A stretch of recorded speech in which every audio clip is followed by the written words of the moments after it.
Okey, pagi ini kita berpeluang berjumpa orang yang tepat, yang hebat, yang dah berjaya. Bagaimana kita nak menambah pendapatan? Silakan Sang Nila Utama. Masya. Dari Singapura. Saya daripada Melaka. Dari Melaka. Jangan salah. Okey, silakan Sang Nila Utama dari Melaka. Baiklah, bismillahirrahmanirrahim. Kita kena tahu Tok Guru utama kita ialah Muhammad SAW. Maka bapa biologi kita Nabi Adam. Bapa segala anbiya Musa. Bapa segala anbiya Ibrahim AS. Nabi Musa pada Bani Israel, Nabi Daud seorang ahli puisi, Nabi Isa AS ialah Ruhul. Jadi Khulafaur Rasyidin selepas Nabi Muhammad SAW, Khulafaur Rasyidin seramai 5 orang, bukan 4 orang. Sayyidina Hasan ialah yang kelima. Maka selepas itu kerajaan Islam telah disambung oleh Muawiyah. Bergerak zaman Muawiyah.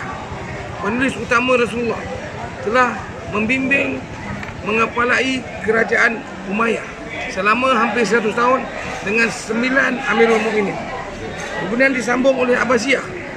Kemudian disambung oleh Utsmaniyah. Ataturk telah menjadi duri dalam daging umat Islam. Pada tahun 1924 maka jatuhlah kerajaan besar Islam, kerajaan Utsmaniyah dengan bahana terkaman Yahudi. Sebelum itu tanah Arab Jazirah telah bertukar kepada Arab Saudi 200 tahun lepas dengan Alan Quatermain dan mengepalai Salabis, dan terbentuklah kerajaan Arab Saudi yang bertulangkan Wahabi. Sampai hari ini setelah 200 tahun Arab Saudi masih lagi bertulangkan Wahabi. Tidak dibenarkan melakukan sebarang usaha dakwah dan tabligh secara terbuka. Pada tahun 1946 Israel, di Malaysia juga 1946 keris telah bersilang dengan hamparan Datuk Onn Jaafar. Maka pelukis peta Israel ialah tentera Salamis. Winston Churchill telah melukiskan peta itu. Tuan-tuan mesti ingat the Second World War. Baiklah, sekarang saya ingin berpuisi. Allah kan ada dari salasilah Saidina Abu Bakar As-Siddiq, Maulana Ilyas membangunkan kembali usaha bernehes Nabi atau bergaris Rasulullah SAW. Baiklah, saya akan berpuisi sedikit lah. Walaupun ngauman singa Urdu tak segaring singa Arab 1400 tahun dahulu, namun ngauman itu menggetarkan bumi Asia, lalu menatijahkan getar pada jantungnya, yakni bumi Asia kita itulah jantung Asia. Lalu jantung itu mengepam hidayah ke seluruh alam, yakni usaha dakwah dan tabligh. Baru-baru ini di Zanzibar, Tanzania, yang di mana telah mati usaha dakwah dan tablighnya di sana, masjid-masjid semua tidak dibenarkan masuk. Tiba-tiba dihidupkan kembali oleh jemaah tabligh dari Malaysia, berasal daripada ustaz dari Kelantan, berjumlah 5 orang. Mereka telah berfungsi sebagai pengepam hidayah ke seluruh alam. Anda mesti cakna keadaan ini, bahawasanya Malaysia adalah negara yang mengeksport hidayah ke seluruh alam hari ini. Assalamualaikum.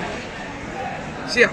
Apa yang nak ditawarkan, bagaimana nak jadi jutawan, nak tambah pendapatan? Tuan-tuan, untuk menjadi jutawan, tuan-tuan kena semayang malam 2 rakaat dulu.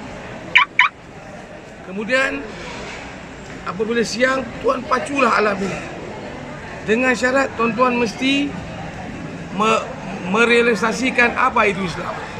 Bawa kalimah la ilaha illallah di mana-mana saja, maka insya-Allah anda akan, jangan kata bilioner pun boleh, maka seluruh alam ini pun anda boleh miliki asal saja anda memiliki la ilaha illallah. Siap. Ada erti tak ada erti.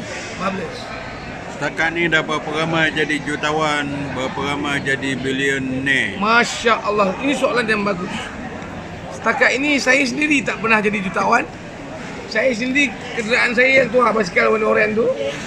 Saya sendiri ada motor buruk sebiji, kereta buruk sebiji. Secara telus saya mengatakan saya tidak pernah menjadi jutawan. Saya cuma manusia biasa. Tetapi biarlah saya tidak berharta dari segi materialistik, biarlah hati saya jutawan.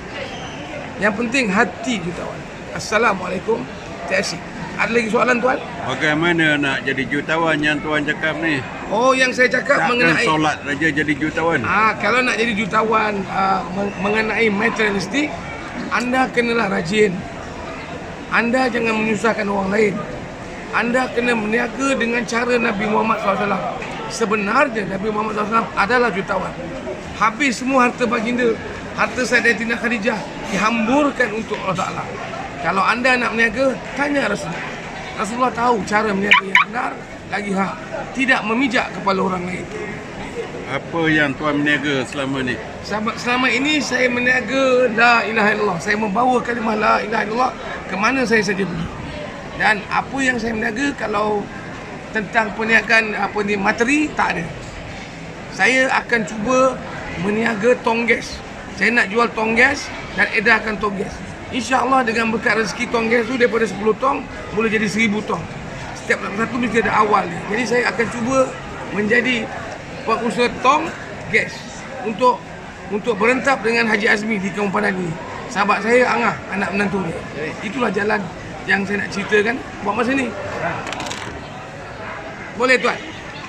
Bagaimana dan berapa orang yang telah berjaya mencapai matlamat? Tidak ada satu orang pun mencapai matlamat. Saya cuma menceritakan matlamat saya, matlamat hati emas. Untuk menjadi jutawan secara jutawan duit, saya nak katakan cuma dengan usaha yang betul, benar, tak menipu, kita buat cara yang betul. Selama ini apa yang tuan usahakan? Boleh ceritakan latar belakang tuan ni, siapa, pendidikan? Oh, dari segi pendidikan, sejarah. baik. Sejarah. Saya adalah seorang bekas peninju kebangsaan. Saya telah menjadi juara kebangsaan pada tahun 1990. Dan saya berentap dengan satu orang bekas peninju kebangsaan juga. Nama dia Ranbir Singh, 1990. Dan Ranbir Singh adalah bekas juara kebangsaan, tidak pernah tewas dengan mana-mana tentera atau polis. Saya peninju Selangor. Saya berentap dengan beliau, saya menang mata. Koyak kena yang saya. Ras Ariba Radi datang, Raymond Go bagi saya tali pinggang kebangsaan. Jadi saya adalah bekas juara kebangsaan. Selain daripada itu, apa bidang yang tuan ceburi, tuan telusuri, tuan kejayaan yang dicapai? Kejayaan saya cuma dalam bidang sukan. Saya adalah bekas peninju kebangsaan, juara Selangor State, naib johan kepada kejohanan tinju bawah 21 di Perlis, the best boxer di Dusun Tua, peninju terbaik pada usia 15 tahun, menjadi pemain bola yang jurulatih dia Mike Tyson, bekas Menteri Selangor. Saya menjadi wigiri. Jadi pada saya ini semua bukan satu kejayaan sangat.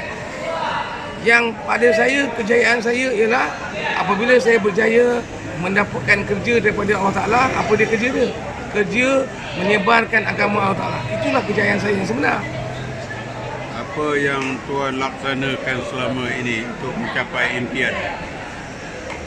Untuk mencapai impian sebagai seorang hartawan ke sebagai seorang agamawan ke? Dua-dua, 2 in 1. 2 in 1 ya. Sebenarnya kejayaan dunia dan akhirat bergantung sejauh mana kita taat perintah Allah, ikut sunnah baginda SAW. Okey, itu satu. Kejayaan yang berupa materialistik, kalau kita nak melakukan usaha perniagaan contoh, kita mesti mula daripada bawah. Okey? Kalau nak berniaga tong, katalah 1000 tong, 2000 tong, 1 juta tong. Tak apa, kita mulakan dengan 10 tong. Jangan pinjam ceti. Berbahaya pada bot dan kapal kecil. Ceti jangan dibuat kerja.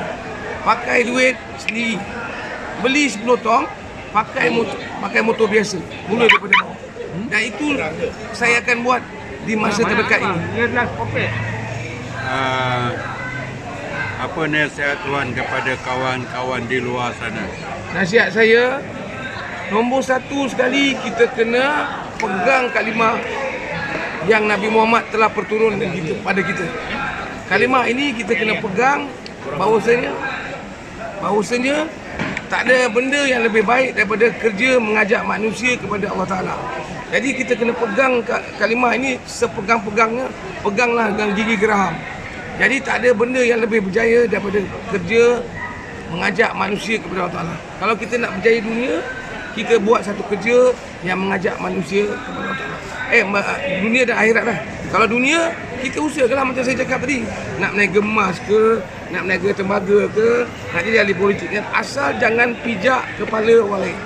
Itu saja nasihat. Boleh cerita latar belakang zaman kanak-kanak sehingga sekolah menengah? Zaman kanak-kanak, saya adalah kanak-kanak yang nakal lah sikit. Tapi dilahirkan di mana tu? Dilahirkan di mana tu? Saya dilahirkan di Melaka pada tahun 63, 11 Rabiul Awal, hari Jumaat. Satu hari awal pada baginda sallallahu alaihi wasallam. Dan saya pada zaman kanak-kanak saya suka sukan, tak suka belajar. Selalu kena berdiri atas kursi. Tapi hobi saya daripada kanak-kanak melukis. Saya pernah menjadi pelukis terbaik darjah 4 pelukis Arab. Saya lukis gambar pokok. Dan saya memang suka benda-benda seni. Baiklah, ini satu cerita yang luar kotak. Baik. Pada tahun 1980,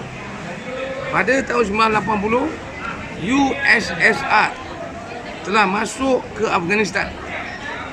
Saya dengan secara solo telah masuk ke kedutaan itu, telah memecahkan sebiji kereta, telah mengoyakkan gambar presiden-presiden, lalu mengoyak-ngoyakkan gambar itu, lalu membaling coretan-coretan gambar itu ke depan seorang pengawal, lalu saya bawa ke Jalan Ampang, lalu saya menyerah diri di Balai Polis Pekeliling. Nama inspektor yang ambil kes saya, Inspektor Chandra Kumari. Lalu saya dibawa ke Balai Polis Pekeliling. Saya adalah rakyat Malaysia tunggal yang masuk ke kedutaan itu kerana bukan sebab berani, kerana rasa sakit hati di mana 100 orang atau lebih wanita dirogol dan dibakar di bawah tanah di Afghanistan oleh tentera Red Army Russia atau USSR. Saya tunjuk perasaan secara solo. Michael Jackson tiru aku. Aksi yang Michael Jackson buat tu 1990 tu, yang macam ada harimau kumbang tu, tiru aku sebenarnya. Baiklah, saya telah ditahan di Tanjung Rambutan selama sebulan kerana bapa saya SB daripada Buka Aman mengatakan saya gila. Jadi saya terlepas dari tuduhan jenayah. Jadi pada ketika itu umur saya di bawah 19 tahun. Maka saya dikelaskan sebagai jumana. Saya telah dijamin oleh kebajikan masyarakat, lalu di bawah perhatian polis.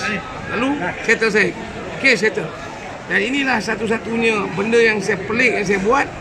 Dan saya bukan bangga, saya tidak bangga, tapi saya nak menyatakan bahawasanya di zaman moden ini tidak patut orang membunuh orang dalam keadaan yang sangat tragis dan sangat menyakitkan hati, dan mereka itu semua orang Islam. Jadi kita sebagai orang Islam, kalau kita tidak berbuat sesuatu, amat bacul dan tak guna jika kita ada peluang untuk melakukan sesuatu. Okey, kata-kata akhir, kata penutup. Kata penutup saya, hanya agama Islam yang kita anuti.